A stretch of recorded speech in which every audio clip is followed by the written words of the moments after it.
Le projet HFG, Finance et Gouvernance de la Santé, est présent en Guinée depuis 2 ans. Sur financement de l'USAID, le projet appuie le ministère de la Santé dans le renforcement des capacités institutionnelles, des cadres du ministère et la gouvernance du secteur de la santé. Des appuis qui sont en droite ligne avec le plan de relance et de résilience post-Ebola du système de santé guinéen. En 24 mois d'exécution du projet HFG, quelles ont été les principales réalisations du dit projet? Écoutons plutôt les différents avis des responsables du ministère de la Santé et d'autres parties prenantes.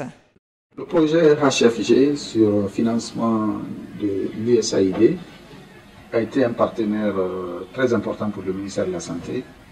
Et avec ce projet, nous avons pu réaliser plusieurs activités concrètes dans le domaine de la gouvernance et du financement du secteur. Je voudrais peut-être faire référence à quelques activités phares que nous avons eues avec ce projet.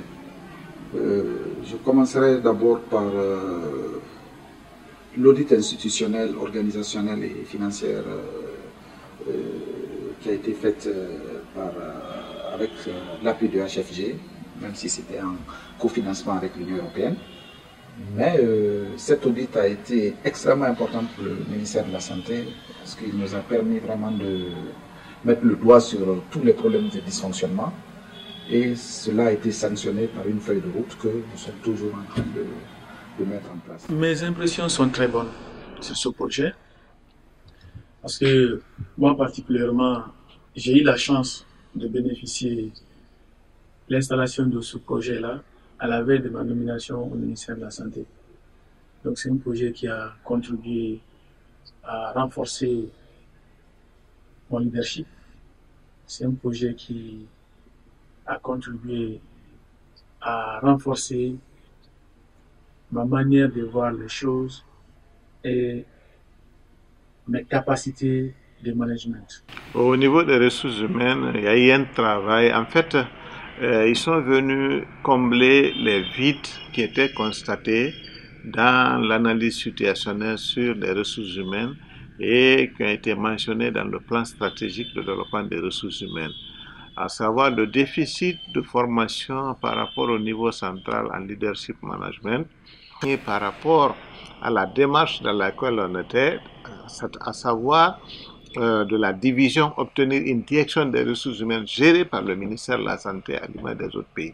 Et dans les instances de coordination comme le comité intersectoriel élargi des ressources humaines, les instances thématiques, on a le groupe thématique aussi des ressources humaines, HFG nous a accompagné pleinement par rapport à ça. C'est HFG qui a financé la venue à plusieurs fois d'une consultante qui est venu nous aider à faire le recensement informatisé à travers le logiciel AERIS. Avec HFG, on est en train de faire actuellement la cartographie de l'ensemble des structures privées de soins de la ville de Conakry, de voir leurs fonctionnalités et voir qu'est-ce qu'on peut faire pour aider les structures qui répondent aux normes et ceux qui ne répondent pas à ces normes, comment on peut faire pour se débarrasser de ces structures. Et je ferai aussi une mention spéciale pour l'audit institutionnel de la DAF, la division des affaires financières du ministère de la Santé, et avec un plan de renforcement de capacité au niveau de cette structure. En ce qui concerne l'inspection générale de la santé, nous avons facilité le diagnostic. Nous avons pu nous faire une vision de l'inspection. Nous avons pu élaborer un plan stratégique de l'inspection qui devrait aller jusqu'en 2020, donc qui devrait couvrir 3 ans. Et à l'issue de cela, pour l'année à laquelle le diagnostic a été fait, ou en tout cas l'audit a été fait, nous avons élaboré également un plan d'action opérationnelle pour l'année qui était en cours. Nous avons même pu aller à la pratique. Il y a un compartiment qui a été particulièrement développé par la HFG, c'est que l'inspection a eu davantage les yeux ouverts sur le budget du ministère de la Santé. Le projet HFG a aussi renforcé les capacités de la Commission santé de l'Assemblée nationale à mieux jouer son rôle de supervision du secteur de la santé. Ceci à travers une série de formations en analyse budgétaire et le rôle que doivent jouer les parlementaires. la visite et l'inspection des structures sanitaires de Conakry et à l'intérieur du pays. On recevait le budget comme tout le monde, mais maintenant là on sait, quand on a le budget, qu'est-ce qu'il faut lire, comment il faut l'interpréter, c'est grâce à cette formation. Nous connaissons aujourd'hui toutes les étapes, n'est-ce pas, du montage d'un budget. Et enfin, nous allons les aider à ce que le budget soit mis à leur disposition. Et ça ne sert à rien de voter un budget si les gens ne sont pas capables de débourser. Vous avez remarqué que pendant le premier trimestre, ils n'ont eu un taux d'exécution que de 7%. C'est un projet qui a fait un excellent travail, surtout un travail de diagnostic et de proposition de solutions dans plusieurs plans de travail ou de feuilles de route. Maintenant que ce projet est fini, notre souhait est que